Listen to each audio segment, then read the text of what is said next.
Front and Center. A focus on important and significant developments affecting the lives of Filipinos, not only in the Philippines, but also those living and working around the world. Join us in Front and Center. Here on Radyo Pilipinas World Service. Welcome to Front and Center, where we focus on developments in the Philippines, legislation that provides policies and directions that strives to promote a better economy for the country, issues that concern the welfare and well-being of every Filipino. All of these and more will be Front and Center. And you can watch this program on our Facebook page and also on our YouTube channel, Radyo Pilipinas World Service. And you can hear this broadcast through our audio streaming at Evox PBS receiver app and also on our shortwave broadcast through the following shortwave frequencies: 12.020 megahertz, 15.640 megahertz, and 17.665 megahertz. And this is your host, Jerome Toledo. Let's begin Front and Center on Radyo Pilipinas World Service. Front and Center. Here on Radyo Pilipinas World Service. Regarding the possible signing of a 2026 national budget in the first week of January 2026, Senate Committee on Finance Chairperson Sherwin Gatchalian and Senate President Pro Tempore Panfilo Lacson both said that the planned January 5 signing of the proposed 6.793 trillion pesos 2026 national budget is intended to give the executive branch sufficient time to thoroughly review the voluminous enrolled budget documents. Senator Lacson said that it will submit the budget to the executive department on December 29, that's on Monday, and that's 2 days before New Year. And the executive needs sufficient time, according to them, to review the more than 4,000 pages of enrolled copies of the budget. And Senator Gatchalian confirmed that the following ratification of the budget in both houses, which is the Senate and House of Representatives, the enrolled budget will be transmitted directly to Malacanang on Monday. And the January 5, 2026 signing date means a brief reenactment of the 2025 budget at the start of the year.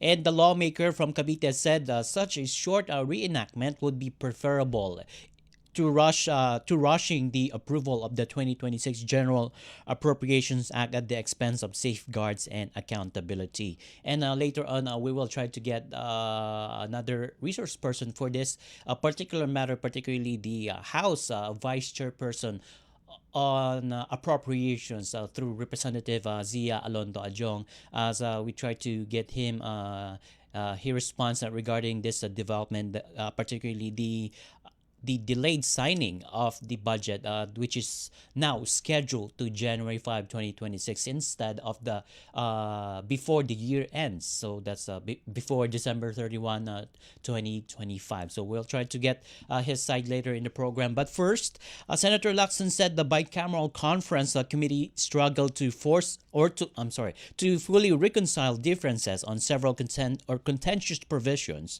including proposing increases for farm to market roads and aid programs, or as they call it, ayuda programs, such as the medical assistance to indigent and financially incapacitated patients, or MAIFIP, and the assistance to individuals in crisis situation, or AICS, which he said it remains vulnerable to political abuse.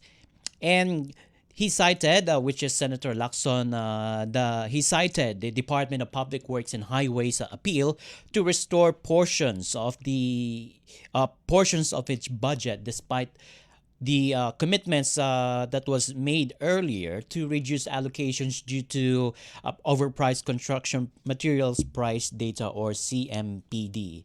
And to address those concerns, both Senators Lacson and Gatchalian said that they agreed to insert general and special provisions in the 2026 budget to serve as safeguards during the implementation of the budget.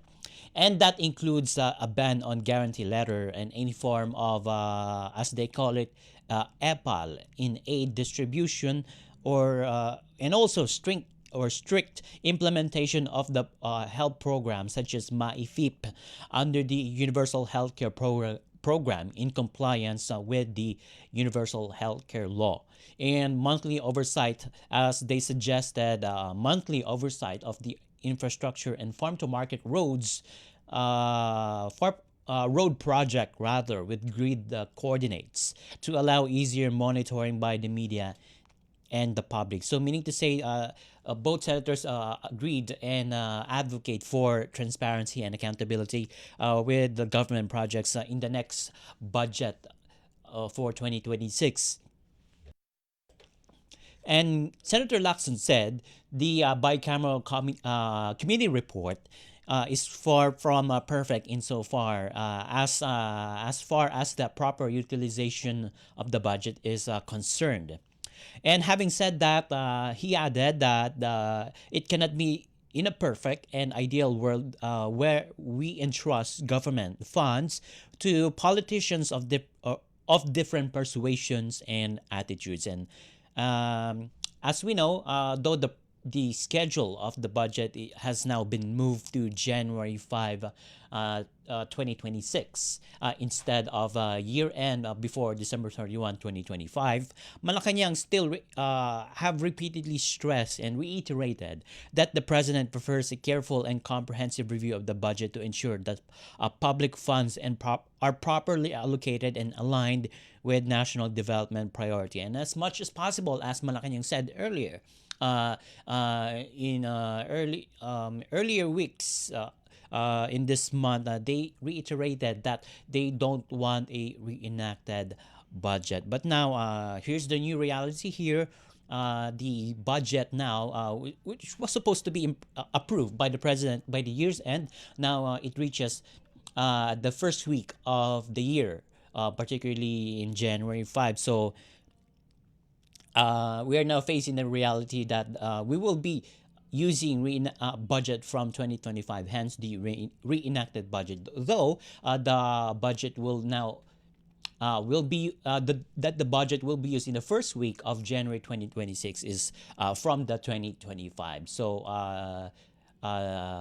some lawmakers, including Senator Lacson and Gatchalian, have agreed to it. So as long as the president has carefully and deliberately reviewed the line items included there in the more than 4,000 pages of the enrolled bill of the 2026 National Expenditure Program, or the General Appropriations Act. And now, the palace earlier said the president had already mobilized his economic and legal teams to immediately review the bicameral approved budget once transmitted to Malacanang. And the administration has emphasized, as we have said earlier, that they are avoiding a reenacted budget as the priority of the administration is to pass the budget with a thorough review and a careful consideration. They want that. And the administration has emphasized that avoiding a reenacted budget remains a priority, as delays in budget approval could slow down the implementation of government programs and projects at the start of 2026. So given that there's a little time for our lawmakers and also in the executive department to review the budget, the president will now, as Malacanang said, the president will spend the holiday season, particularly the New Year's celebration. He will spend those days in reviewing the budget for 2026, particularly in carefully reviewing those thousands of pages of line items in the budget, whether he can use veto power to block the provisions there on the line item budgets, or to proceed with the budget of a particular department, bureau, or offices. So this is a wait and see development. We will let the president review the budgets first, so that he can make a judgment, a proper judgment, of whether the budget is approved, or it needs to be vetoed, and needs to be reviewed, and needs to be further studied, so that both departments, which is the legislative and executive department, will reach a consensus. So this is a developing story, and we will try to get reactions from lawmakers in the executive department, or in lawmakers. Particularly now, the vice chairperson of the Appropriations Committee of the House of Representatives, through Representative Zia Alonto Adjong. But we're trying to get him on the line, actually. But we don't have him on the line yet. But we will try to get his side regarding the delays on the budget on the 2026 National Expenditure Program, or the General Appropriations Bill. But in the meantime, the Department of Agriculture has vowed to advance more support and better livelihood for Filipino farmers and fisher folks in the next year, 2026, in line with President Marcos Jr.'s directives to ensure food security, affordability, and accessibility. Agriculture Secretary Francisco Chu Laurel Jr. Said that additional mechanisms are in place, and it will those mechanisms will be implemented in the next year. Chu Laurel said the chief executive seeks to ensure a decent income for the sector, thus included in the initial plans to help boost farmers' income next year are close monitoring and coordination with rice importers to prevent the oversupply of agricultural products, or such as the imported rice, which poses risk to farm gate prices of unhusked rice, or as locally named local palay. And other efforts are continuous. Other efforts are continuous, such as palay buying of the National Food Authority, or NFA, from local farmers for the national rice buffer stock, and to support the massive and accelerated 20 pesos kilogram, or 20 pesos per kilogram rice sale under the P20 program, or as locally called Benteng Bigas Meron na program next year. As well as the operationalization of the Agriculture Department's Command Center, expansion of Kadiwa ng Pangulo, or KNP, and the construction or launching of farm-to-market roads, or FMRs, food hubs, cold storage, rice processing facilities, and deep water ports, among others. So it's a good thing that despite the controversies in the flood control projects, in the education sector, the president is still looking after the welfare of our farmers and fisher folks, who are actually backbone of our economy and the country, as they feed millions of Filipinos through their produces, such as rice and other high value crops, as well as corn and some other agricultural products. So it's a good thing. It's a good indication that the president is still supporting our farmers and fisher folks through these programs, and at the same time, agricultural mechanisms that will ensure food security here in the country. So it's a good thing that the president and Secretary Francisco Chu Laurel Jr. of the Department of Agriculture are closely monitoring the situation in the agricultural sector. So next year, we are anticipating the continuous purchase of the NFA for unhusked rice, or wet, or palay buying, or the local palay, and as well as the rollout of the 20 peso P20 rice program, or the 20 pesos per kilogram rice, and also the operationalization of the command center, so that there will be a close coordination among agricultural departments and bureaus, and expansion of the Kadiwa ng Pangulo. So this is Kadiwa ng Pangulo is as we as we compare it, it's like a mobile rolling store, so that our fellow Filipinos can buy affordable agricultural products, and also the rice coming from our farmers. And also this is, although this the construction or launching of farm to market roads, or FMRs, are continuously happening this year, but in 2026, next year, it will be continuously, and it will be continued. And although the farm to market roads are now construction of those roads are now under the supervision of the Department of Agriculture, so expected that the construction of the FMRs, and as well as the maintenance and construction, will now be spearheaded by the Department of Agriculture. So this is a wait and see, and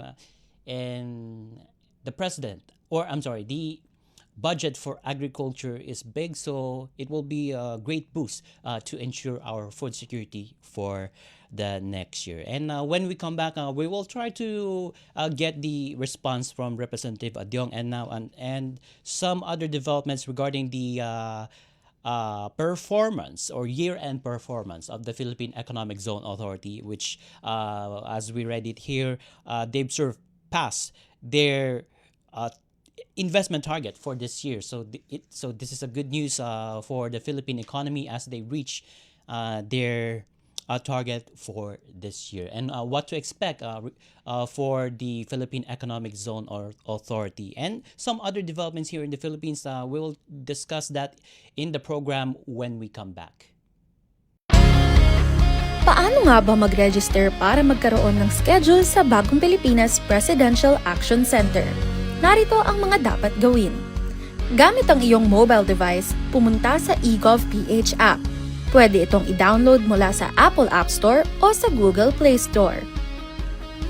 Gumawa ng account.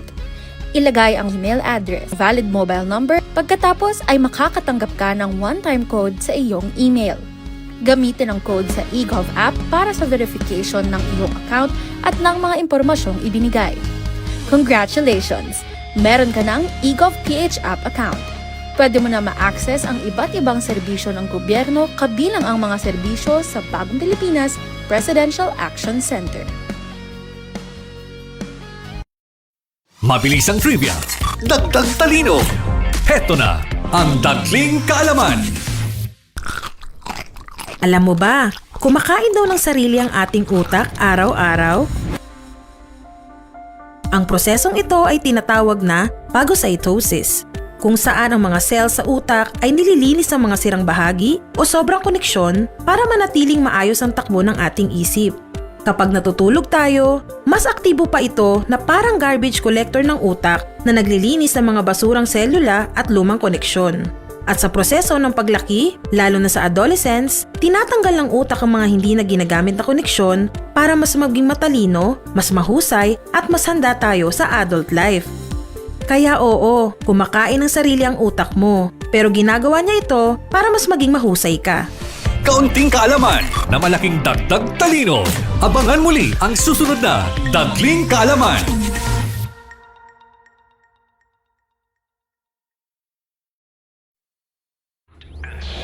Here on Radyo Pilipinas World Service. All right, welcome back to Front and Center here on Radyo Pilipinas World Service.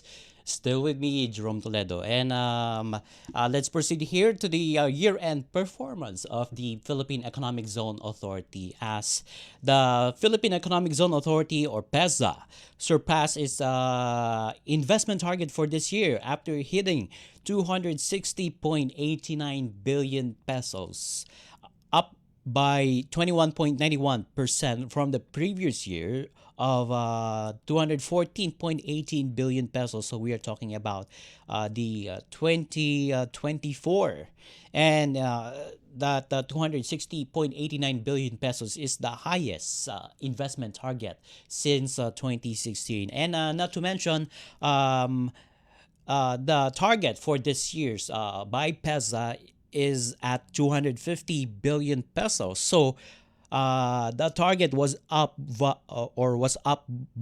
10.89 billion pesos. So the PESA earned or it recorded a high revenue for this year. And PESA Director General Tereso Panga, as quoted in a press release, said their 2025 approvals are now the sixth highest for the agency as they achieve those targets despite the global headwinds and economic challenges. So we are talking about the U.S. or the tariffs imposed by the Trump administration of the United States of America, and some other challenges like the Russia-Ukraine war and some other global and local conflicts across the world. So they were able to achieve that, and also with this. Director General Panga said they are now aiming for 300 billion pesos worth of investment approvals next year. So they are posing a challenge. Posing challenge among themselves as they are targeting 300 billion pesos worth of investment approvals for next year. And the approvals this year covers 340 new and expansion projects. That was up by 23.14% compared to the 255 projects in the previous year, 2024. And these are the sectors that that they have established new or they have expanded their projects here in the Philippines. So these are information. First one is manufacturing. Second is information technology, business process management, IT, BPM, or as we know it, the business process outsourcing industry. Third one is the logistics, utilities, facilities. And the fourth one is the domestic market enterprises, followed by tourism and economic zone development. And of the total, 41 big ticket projects are worth 210.9 billion pesos. So that's what the data is expressing here. And all these projects are projected to produce up to 11.52 billion pesos. 11.52 US dollars worth of export revenues, and that will create tens of thousands of jobs. To be exact, that's 78,741 direct jobs. And during the PESA board meeting for this year, it approved 7 new and expansion projects. So it's not just about it's not just about the 314 new and expansion projects that they approved this year. So there's additional seven new and expansion projects that they have approved. So that's worth 23.69 billion pesos, which are expected to create thousands of jobs, 3,821 direct jobs, and will produce more than 1 billion US dollars worth of exports. And 3 of these projects are big ticket investments worth 23.12 billion pesos, including an ultra luxury hotel brand. And aside from PESA approved projects, the PESA board, which headed by Trade Secretary Cristina Roque, also approved the 29.62 billion pesos worth of investments during the meeting. And Panga said in that the board meeting, building on this momentum, the PEZA, or the Philippine Economic Zone Authority, remains focused on strengthening the ecozone ecosystem, expanding high-quality investments, and creating more jobs for Filipinos. And the Director General also thanked the Marcos Jr. administration for its approval of the creation of 10 new and expanded ecozones this year. So despite the political noises and the scandals that rambling the government, here we are. Our economy is booming now that, as mentioned earlier, we have achieved our targets, investment targets for this year. That's 260.89 billion pesos. So, and next year we will we have the target for 300 billion pesos worth of investment approvals for the next year. And we hope through the programs and projects of the PEZA and also in support of the Trade Department and the President, we will achieve this economic target, and eventually it will benefit the Filipino people, and not just here but also abroad. But in the meantime, let's go back here on the government's budget, particularly for this year. The government's budget gap rose to 7.38% on an annual basis in end November 2025 as growth of spending surpassed tax collections. That is according to a data released by the Bureau of Treasury.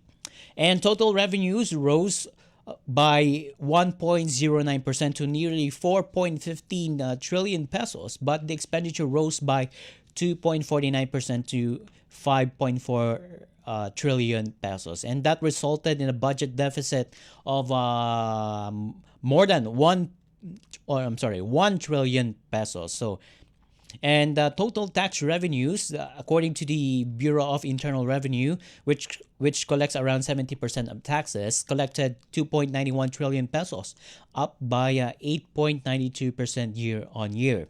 Meanwhile, at the customs, they posted 1.12% increase on collections to 859.5 billion pesos, and other offices which peg at 33.4 billion pesos, which was up by 6.71%. And for non-tax revenues during the said period, it declined by 36.85% to 350.6 billion pesos. And for November 2025 alone, the revenues rose to 0.72% to 340.7 billion pesos. And meanwhile, the BIR collected 254.3 billion pesos. That was up by 2.70%, while the revenues of the BOC reached 74.9 billion pesos. That was up by 3.35%, and other offices which a decline of 2.77%, which was at 2.3 billion pesos. And the budget gap last November went down by 26.02% to 157.6 billion pesos. And according, as analyzed by the chief economist of the Rizal Commercial Banking Corporation, Michael Ricoport, he said that the decline in the government's budget gap could suggest improved fiscal performance in the government, largely attributed to lower government expenditures by 9.6% year on year, that could signal more disciplined spending amid anti-corruption measures and other reforms to improve government or governance standards. He said that the average budget gap per month since the start of this year is around 114.9 billion pesos. So that's the developments regarding the budget gap for this year. So as analyzed, as Michael Ricoport said, the decline in the government budget gap could suggest improved fiscal performance. So, meaning to say, it's the fiscal performance of the government is improving. So, as mentioned here by the numbers, the collection by the Bureau of Internal Revenue was up by certain points. So it's a good standing performance here when we talk about the financial standing of the budget for this year alone. And also on some other developments here, particularly on the investment projects. The Department of Trade and Industry, or DTI, has endorsed 29 investment projects that's worth 124.81 billion pesos through the Board of Investments, or BOI. And BOI said that those projects, 29 investment projects, are expected to generate around 4,444 jobs around the country, which are in various industries such as renewable energy, infrastructure, transport and logistics, information technology, business process management, housing, manufacturing, and tourism-related development. So there are lots of industries that involve in this investment projects. And DTI Secretary Cristina Roque said these endorsements shows the agency's commitment to delivering tangible economic outcomes for Filipinos even as the year comes to a close.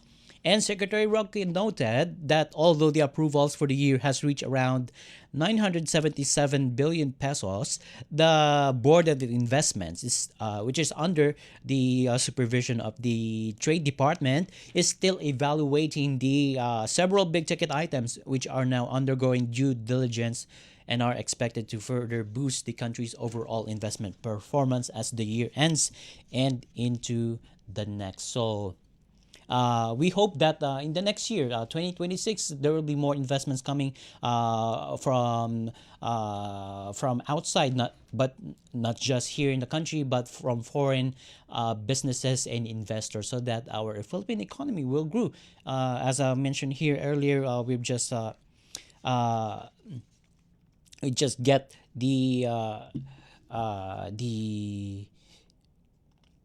the numbers here that which went up here, and also the Trade Department is still optimistic that we will be we will be reaching these numbers, and a certain number of investors that will invest in our country. So that's how optimistic our government is regarding the attracting foreign investors, and not just foreign investors but also local investors here in the country. So but on the matter of the reaction regarding the reenacted budget, which was supposed to be signed for this year but was moved now to next year by January 5, 2026, we don't have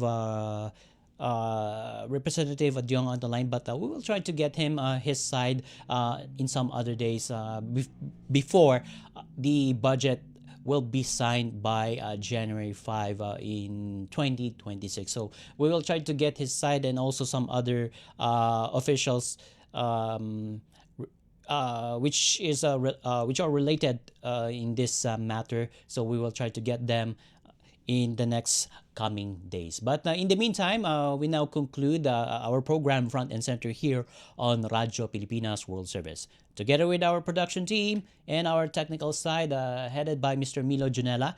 And on our webcast, we have Hiro Lucero, which he supervised the audio streaming. This is your host, Jerome Toledo. Until next time, mabuhay. You have just heard and watched Front and Center. Front and Center. Join us again for another edition here on Radyo Pilipinas World Service. Front and Center.